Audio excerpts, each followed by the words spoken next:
Over the years, we've seen plenty of criminals that pretend to act insane after committing their crimes in the hopes that they'll be given a less harsh sentence. The demons, man. Demons? But what does it look like when someone actually is crazy and was not ruled guilty by reason of insanity? Well, today we'll be looking at the case of Generro Sanchez, committed by Jerrod Murray. We'll be deep diving into the interrogation footage, which I can only describe as chilling. A reported dead body in a ditch had been reported to the police, and whilst they were making their way to the scene, Jerrod Murray was found walking down the highway suspiciously. Murray was attempting to hitchhike and flagged down the unmarked police car, where he was then picked up and immediately brought into custody, where he confessed to everything. My name is Under Sheriff J.T. Palmer. Me and you met on the side of Highway 177 in about Sing Road at about 3:12 this morning, didn't we? Yes, sir. Okay. And at that time, you made a couple of statements to me when I put you down on the ground, and then after we got up, I read your rights to you, correct? You read my rights before I got up, sir. Okay. Before you got up off the ground. Yes, sir. But you did make a couple of statements. Yes, sir. I did before I read your rights, sir. without me asking you anything. Yes, sir. You told me you was the guy that I was trying to find. Yes, sir. Okay. And then I read your rights to you. Yes, sir. And then rights was you had the right to remain silent. The Miranda rights, sir. Okay. Anything you say can be used in court. Yes, sir. During that talk, do you remember what you told me after I read your Miranda warning to you? Not word for word, but the effect, yes. Okay. And what do you remember telling me? In summation that I'm guilty, yes. Of what? Of murder. Immediately, with no pressing from the sheriff, he admits to it without putting up any fight or deflection. The way he candidly admits to murdering someone with zero emotion on his face is enough to make anyone have their hairs rise on their arms. This is only the start of Jerrod's cold-blooded honesty. Okay, and who did you murder? Generro. Okay, and how did you murder him? With a gun. I shot him in the head twice. Okay. 3 shots were fired, 1 missed. And you indicated to me you shot this guy while he was driving his pickup down the road? Yes, sir. Okay. Okay. And that's basically what you told me on the side of the road? In summation, yes, sir. And in fact, we already had found a pickup, and there was a body next to it in a ditch. Yes, sir. Okay. And that's what we're going to talk about now. And the young man that you stated to me that you shot twice in the head. Yes, sir. And his name, do you know his full name? No, sir. I only know his first name. And his first name is what? Generro. Generro Sanchez was a freshman student at East Central University in Ada, Oklahoma, and was Jerrod's dorm mate. Generro was described as a loving guy and full of life, who loved and was called G by those close to him. Jerrod would go knock on his dorm room, only for that to be the last time he'd ever be back in his dorm. How'd you guys hook up? I went down to his dorm room and asked if I could be given a ride to Walmart in exchange for $20 gas money. Okay. And did he agree to that? Yes, sir. Okay. And did he in fact take you to Walmart? Yes, sir. We got in his pickup truck and he drove me to Walmart. And so you're talking about the Walmart in Ada? Yes, sir. Okay. And that's a couple miles from the school? 1.7 miles, sir. 1.7 miles. Yes, sir. Okay. Now, so he took you to Walmart? Yes, sir. And did you both go in? No, we did not go in, sir. Okay. And why not? We pulled into the parking lot, then I pulled the weapon on him and demanded that he take me to Asher, Oklahoma, sir. Okay. And why did all of a sudden did you decide that you needed to go to Asher?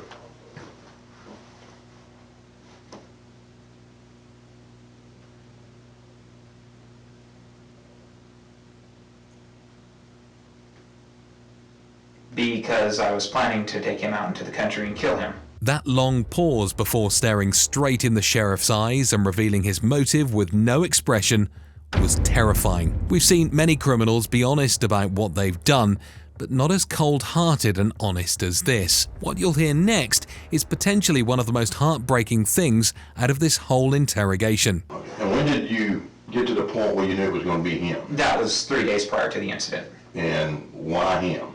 Of all the kids in college here, why him? I believed that he would have had the least impact, sir.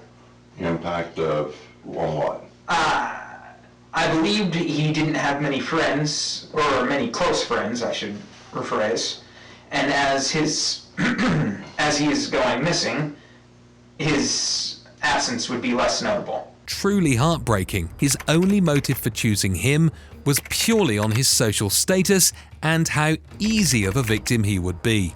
He believed Generro's absence would have impacted the least amount of people, which I can only imagine how heartbreaking that is to hear for his friends and family.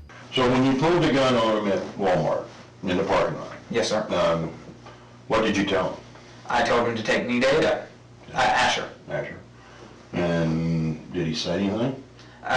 He panicked, went to pull out his phone. I yanked the phone out of his hand, and then he panicked some more, kept telling me not to kill him. To make him feel more comfortable, I unloaded the clip, unloaded the bullet from the chamber, handed them over to him, and that eased his nerves a little.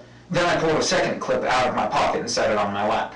And did you have any conversation between Ada and Asher? The entire time was a conversation, sir. And was it basically, what can you tell me what that conversation was? About from Ada to halfway to Asher, it was just my trying to reaffirm him that I wasn't going to kill him to calm his nerves. What's interesting here is Jerrod clearly has enough empathy to want to calm Generro's nerves, whether that's to improve the chances of the murder or to help Generro in his last moments. He had enough empathy to do that, but not enough to choose not to kill him. And so I guess at some point, did you decide now was the time? Yes, sir. Okay, and what happened? I loaded the gun quickly, chambered the round quickly, shot once, missed, shot a second time, hit, jumped out of the car, went around. He was driving 10-15 miles an hour, so it was rather slow. Ran around the hood of the car, and of course it was slow when he wasn't purposefully driving. Tried to pull him out, couldn't get him out until he already had hit the tree. Pulled him out there, dumped him into the, before I dumped him into the ditch, I heard him gurgling. I'm not sure if that was a physiological or physical process after death, but I thought that he might have still lived through that somehow, because he was gurgling, so I shot him again and then shoved him down in the ditch. I then got his phone. Okay, hang on, let's back up just a second. Yes, sir. The way, in detail, Jerrod explains every step, every moment, without an ounce of regret in his voice or facial expression is chilling. It's like he's describing his most recent grocery shop and not the murder of his dorm mate. Let's go back to our victim, the young man that you killed. Generro. You just basically picked him out because you thought that nobody would miss him, if I understood what you... In general, yes, sir. Okay. And you told me that on the way to, you guys talked from Ada to Asher. Yes, sir. About your upbringings. Yes, sir. Was your upbringing any different from his? Yes, sir. And what was the difference between your upbringing and his? Nothing major. I mean, we didn't talk on the topic of upbringings for very long. He just said that he was always fat and overweight and got made fun of it, so he had confidence issues. And then I said I had that problem, but that problem stopped in about the 5th grade, so, yeah. And why did it stop? The bullies that picked on me, I beat them up. Okay. And was that at Asher? Yes. Okay. So you basically beat him up, not because you just wanted to beat him up, but because they was making fun of you. To stop them from making fun of me, Okay. yes. Okay, I can understand that. In a lot of cases, particularly school shooters, using being bullied as a motive to then murder someone tends to be quite common, where in this case, it doesn't seem recent enough to be a motive, as it was 10 years prior. That being said, people who were bullied in school often tend to feel like they have something to prove to themselves or to others in adulthood. But thus far, Jerrod still seems to have zero motive for this murder, which not only disturbs, but confuses the sheriff more than anything. Jerrod, I want to ask you just point blank, because, I mean, you sat here and confessed to, Pretty much everything. in my mind, and I think you might agree with me, just cold-bloodedly killed a young man tonight. Yes, sir. Or last night. Have you ever killed anybody else? No, sir. Okay. Have you ever thought of it? More myself than anyone else, sir. Yeah. And when's the last time you thought about killing yourself? 3 weeks ago, sir. And what was going on 3 weeks ago? Nothing in particular. Suicidal thoughts tend to be common factors in killers, and have an urge to cause harm to themselves or others. But even here, Jerrod has no idea why he felt this way. He just knew he did. His family once stated when he was 5 years old, he tried to hang himself a rope. But when his parents asked him why he tried to hang himself, he couldn't give them an answer. This still confuses the sheriff as to why he's done this. I guess I'm having a hard time understanding what you got out of it. Can you help me? I don't really get anything out of it.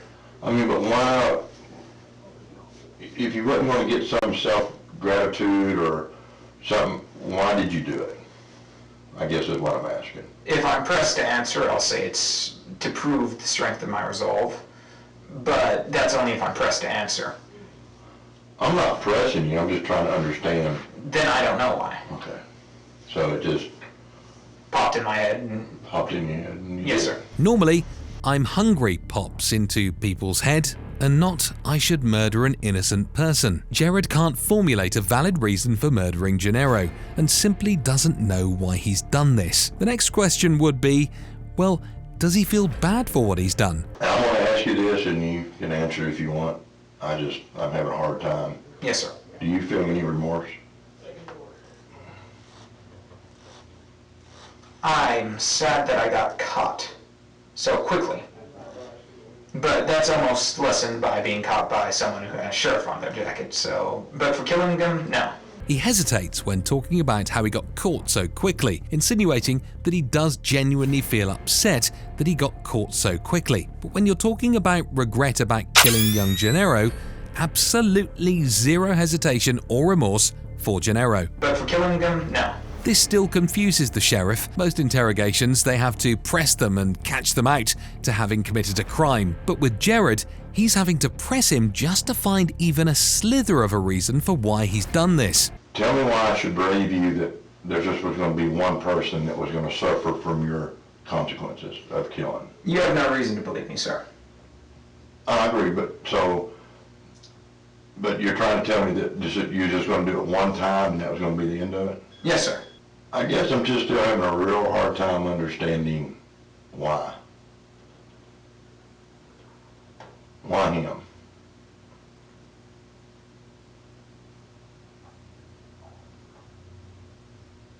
Well, if it was a random person, there's the possibility he could have children or something of that nature. If it was someone else up there, they have a lot more friends, they're a lot more social, so...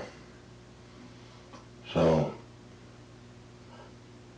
to kind of just by his quota status of not really having many friends or being social, it was a good victim. His presence would be less noticed, yes. It's confusing because it's clear to see Jerrod is no idiot and is very intellectual, has good common sense and problem-solving skills. But the emotional side of him just seems completely non-existent, like he's some sort of AI robot. He recognizes what he's done to the full extent, but he can't formulate any reason to why he's done it. You know, you've done a terrible thing tonight. Yes, sir. You killed a young man. Yes, sir. Just for the simple fact of, I guess pretty much this to say for you. Yes, sir. And what do you think should happen to you? Death sentence, sir. And why do you think you deserve the death sentence? An eye for an eye, sir. Do you believe an eye for an eye? Yes, sir. So, fast forward 11 years, what happened to Jerrod Murray? Jerrod was charged with first-degree murder, but was found not guilty by reason of insanity, and his sentence was indefinite custody at a mental health facility without facing any jail time. The psychologist hired by the prosecution concluded Murray suffers from a severe mental illness, either a bipolar disorder or a schizoaffective disorder bipolar type. Generro's mother, Gina West, says, "My son did not get justice. I did not get justice. No parent should ever have to go through that." Let me know your thoughts below whether you agree or disagree with the verdict. Don't forget to subscribe and like the video. See you guys next time.